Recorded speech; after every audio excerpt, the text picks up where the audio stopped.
ومن سيئات أعمالنا أشهد أن لا إله إلا الله وحده لا شريك له وأشهد أن محمدًا عبده ورسوله صلى الله عليه وعلى آله وصحبه وسلم. اللهم صل على محمد وعلى آل محمد كما صليت على إبراهيم وعلى آل إبراهيم إنك حميد مجيد. اللهم بارك على محمد وعلى آل محمد كما باركت على إبراهيم وعلى آل إبراهيم إنك حميد مجيد. رب اشرح لي صدري ويسر لي أمري واحلل عقدة من لساني يفقه قولي. اللهم طهر قلبي من النفاق وعملي من الرياء ولساني من الكذب وعيني من الخيانة فإنك تعلم خائنة الأعين وما تخفي الصدور.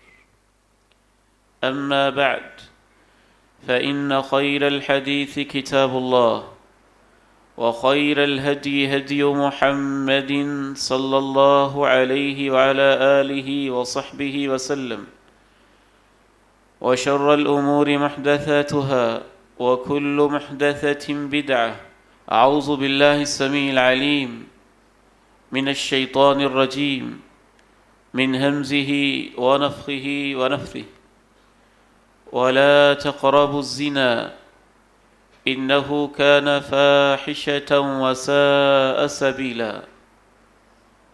وقال سبحانه وتعالى في صفة عباده المؤمنين: والذين لا يدعون مع الله إلها آخر ولا يقتلون النفس التي حرم الله إلا بالحق ولا يزنون ومن يفعل ذلك يلقى أثاما يضاعف له العذاب يوم القيامة ويخلد فيه مهانا.